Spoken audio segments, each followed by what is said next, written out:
կա ըստ էության թրիպից բացի ու ձեր նախագծից բացի եւս երկու նախագիծ։ Առաջին նախագիծը պայմանականորեն ասած, դա եթե չեմ սխալվում, ՀԱԿ-ի նախագիծն էր կամ ՀԱԿ-ը վերջում սկսեց ավելի ակտիվ խոսել այդ մասին։ Խոսքը Իրան-Հայաստան երկաթգծի մասին է, Մեղրիով, ու դրա շրջանակներում կոնսորցիում սարքել BRICS-ի հետ։ Ու BRICS-ի միջոցով փորձել հակակշռել TRIP-ը։ Երկրորդ նախագիծը Քոչարյանի նախագիծն է, որն ասեց, եկեք TRIP-ը մի քիչ երկարացնենք, հասնենք երասխ, որ մենք փորձենք երասխից կապվել Իրանի հետ։ Հիմա այս ամբողջը, եթե մենք փորձում ենք իրատեսության համեմատության մեջ նայել ձեր կողմից որպես նախագծերից մեկի նախաձեռնող, չասենք եղավ։ Նախաձեռնող։ Իդեպ ձեր նախաձեռնությունը Սերժ Սարգսյանը ողջունեց իր հարցազրույցի ժամանակ, որպես քաղաքական ֆորմատ։ Եթե փորձում ենք այս ամբողջը նայենք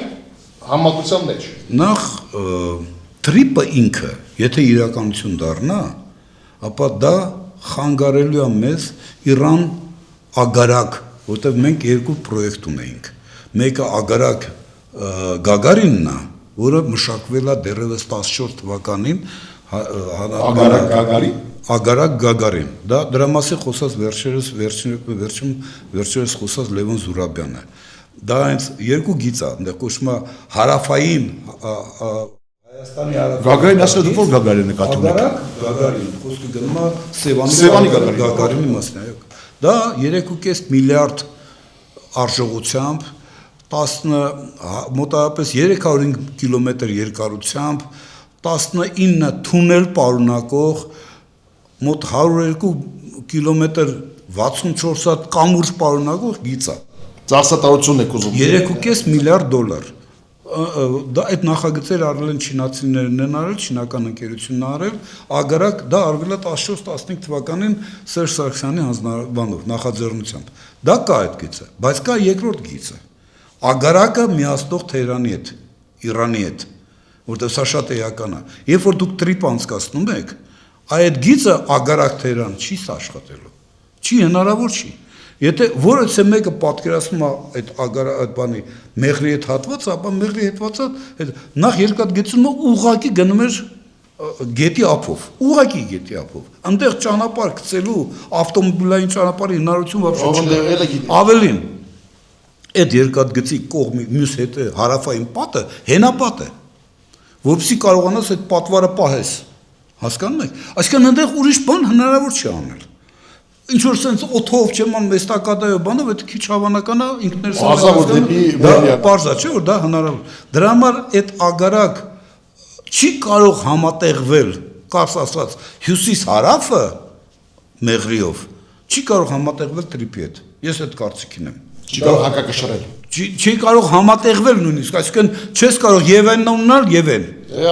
դա ինժեներական բան է մի բան կմտածեն չէ մտածի ապրենք կտեսնենք Դա հնարավոր չի, բայց թողնենք էդի մի կողմ, ենթադրենք դա է։ Հատման կետում մեկը թունել է, մեկը ձգձգվում է, ենթադրենք տրիպը ձգձգվում է, դա հնարավորություն է անել։ Երկրորդ հանգամանքը կայանում է հետևյալն։ Ես գտնում եմ որևէ պարագայում Սյունիքով երկաթգծի անցկացնելը Հայաստանին, անձամբ Հայաստանի հետևության ոչինչ չի տալիս։ Ոչինչ չի տալիս։ Հասկանում ես, ընդհանրապես 42 կիլոմետրով տալիս։ Շունիկով ճանապարհը բարձրացնում է Հայաստանի տրանզիտ կարողությունները, պոտենցիալը դա շատ սխալ է։ Սխալ է։ Հայաստանի տրանզիտ պոտենցիալը կարողությունները բարձրացնում են Բաքու, Ղազախ, Իջևան, Դիլիջան այդ գիծը, որը կարա դուրս գա Հրազդանով, հետո դուրս գա Երևանով գնա Երասխով Նախիջևան կամ բարձրանա դեպի Ախուրիկ, Ախուրիկից Ախուրյանից գնա դեպի Ղարս։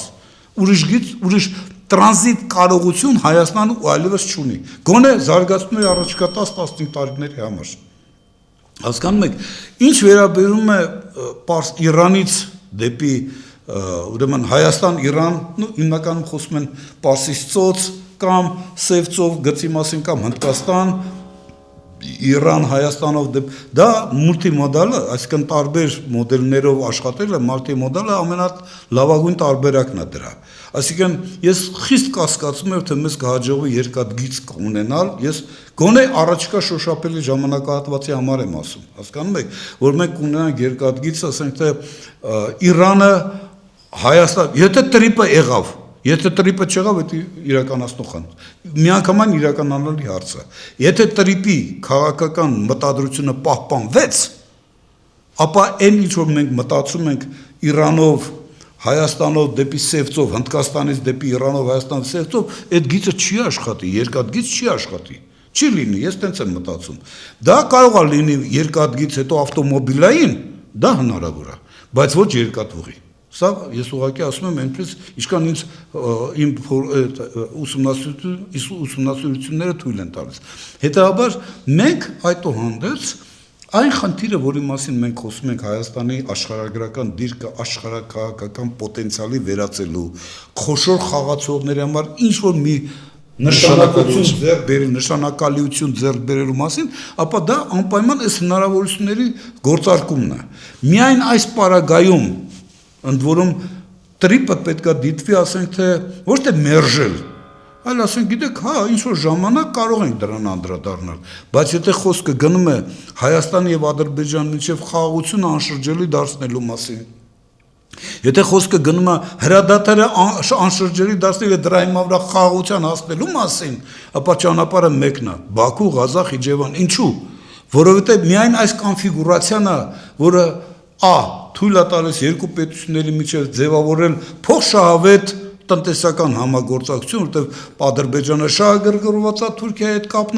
կապ ունենալու, Չինաստանը շահագրգռված է այս ուղով կապ ունենալու Եվրոպայի հետ, այդ թվում նաև Թուրքիայի վրա ազդեցությունը պահելու առումով, հասկանում եք։ Ուրեմն սա միակ տարբերակն է, որ մի կողմից նպաստում է երկուստեք փոխշահավետ տնտեսական համագործակցությունը թշնամի պետությունների միջև, ի նկատի Հայաստանի եւ Ադրբեջանի։ Մյուս կողմից, որը շատ նույնպես շատ էական է, ըստ էության զերծ է պահում կողմերից որից է մեկին ուժ կիրառելու ճանապարհով միակողմանի օգուտներ կորզելու գայթակղությունից։ Սա է խաղաղության բանաձևը։ Եթե դա, այսինքն թշնամի պետությունները ոչ թե առավելություն ձեռք բերելու համար պետք է գնան ռազմական ուժ կիրառելու կամ տնտեսական ճնշում կիրառելու ճանապարհով, այլ պետք է զերծ մնան այդ գայթակղությունից, դա կարող է իրանց անհամատալի վատ արդյունքների բերի։ Այսինքն պատերազմելը ավելի քիչ նպատակահարմար պետք է դիտեն կողմերը, քան տնտեսապես համագործակցելը։ Սա է ապաշրջապակման ամբողջ իմաստը։ Մինչև Քոչարյանի առաջարկին անդրադառնալը սա չեն գիտակցում մեր իշխանությունները, ինչն է խնդիրը, որ այս ուղղությամբ թե ասեք կդժվարանամ ասեմ գիտակցում են, չեն գիտակցում, թե աշխարհաքաղաքական այս անկայունության պարագայում չեն կարողանում խոսեն բևեռների հետ։ Բայց ինչի՞ չկա։ Ես ճիշտն ասած մի քիչ այլ կարծիք եմ։ Կդժվարանամ ասեմ գիտակցում են, թե չէ, բայց որ տեղյակ են այս ամենին։ Ինչի՞ պիտի տեղյակ, ինչն է որ Բոնսերի տեղը կլինեն, լսած։ Չէ, ես ձեզ բարձ եմ ասում։ Ես 21 թվականի հոկտեմբերին գրել եմ հոդված Հայաստանը մուրճի եւ սալի արանքում, ինչ անել։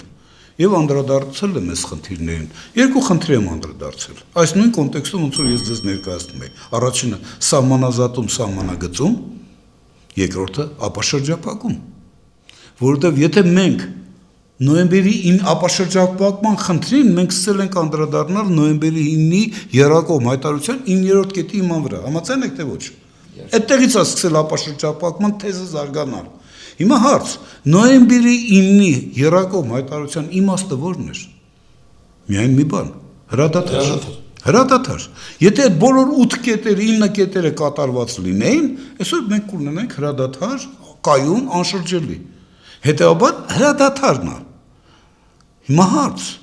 հետևաբար պետք է ենթադրել, որ 9-րդ կետը նույնպես պետք է ծառայել հրադադարին։ Իհարկե։ Այո։ Ինչու, որտեղ այդ հրադադարը անշրջելի դարձնելը շանս էր տալիս տարածաշրջանում վերականգնել խաղաղությունը։ Դուրս ես գալիս 9-րդ կետից ու Ղարաբաղը գցում ես Ռուսների ջեբը։ Ռուսները հիմար են։ Հասկանալի չէ։ Հետևաբար ես շատ բարձ հարց եմ տալիս։ Եթե ապա շրջափակման կոնցեպտը հրադադարը անշրջելի դարձնելն է, ապա դա Սյունիքը չի, որտեղ Սյունիքը ոչինչ չի տալիս։ Ավելին, Սյունիքը մենակ պրոբլեմ է սարքում։ միայն պրոբլեմ։ Ավելին Ադրբեջանը Սյունիքով մտնում է Նախիջևան, հետո Շարուրից դուրս է գալիս Իգդիր ու գնում ասկի Հայաստան չէր մտնում Հայաստան։ Այսինքն ամբողջ Ադրբեջան-Թուրքիա կապի մեջ Հայաստանը ընդամենը 43 կիլոմետրով է մասնակցելու։ Այդ ինչ ապաշրջափակում է։ Ինչների սա պետք։ Այդ տրանզիտի փողներ փող չի լինելու։ Սպասարկման վրա այլայլեսին քան տեղակիսվելու է։ Հասկանում եք, սա է ամբողջ իմաստը։ Հիմարություն է։ Առաջ տանել է թեզը, դա նույնն է ոնց որ ջուր լցնել Ադրբեջանի եւ Թուրքիայի ջաղացին։ Ու վсё։ Ուրիշ հարց չկա։ Հիմա Քոչարյանի թեզը։ Քոչարյանի թեզն էլ ես համաձայն չեմ։ Որտեղ վերջին հաշվով չի կարելի Սյունիքը դիտել որպես տրանզիտ լուրջ կարողություն եւ ուղղակի փորձել այդ տրանզիտ կարողությունը տարածել մինչեւ Երասխ։ Ես այդ կարծիքին չեմ։ Երասխ խնդրեմ իմ նկարագրած ճանապարհով Իջևան, Դիլիջան, Հրազդան, Երևան մտեք Երասխ։ Երասխից էլ գնացեք ուր ուզում եք։ Ուր ուզում եք, այդ նաեւ Իրան։ Հասկանում եք ինչ եմ ասում։ Որտեւ եթե Ադրբեջանը թողնես միայն այդ ճանապարհը, ապա ինքը ստիպված կլինի ամբողջ Նախիջևանով իր գիծը արդիականացնել։ Այսօր նա շահագրգռված չէ։ Մինչև Երասխ այդ գիծը արդիականացնել։ Նա կասի մինչև Շարուր դες կմտնի Իգդիր։ Դա կանի, բայց ոչ մինչև Երասխ։ Ձեզապետ դուք արեք, տենց ասելու, կապրենք կտեսնենք։ Հետևաբար միակ տարբերակը, որը մի կողմից մեզ հնարավորություն է տալիս սեփական աշխարհագրական դիրքով ձեռք բերել որևէ կարևորություն աշխարհի ազդեցիկ խաղացողների համար, դա լինում է այդ Բաքու, Ղազախ, Իջևան։ Տեսեք մի օրինակ էլ բերեմ, Գևորգ, պարզ լինի։ Վրաստան, Ադրբեջան սահմանի կոնֆլիկտը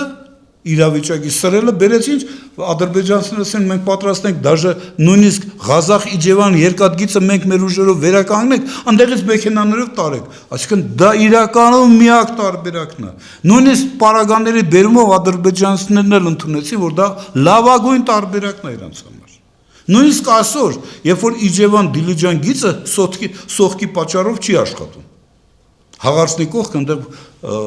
դիմացի լանջը բան աղը սահելա Ունդեղ մենք չունենք չի աշխատում կարճ ասած նույնիսկ այս պայմաններում ադրբեջանցիները ասում են դե լավ վրացներ դուք տես կապրիզ եք անում այդ դեպքում մենք սես կտանենք մեր բեռները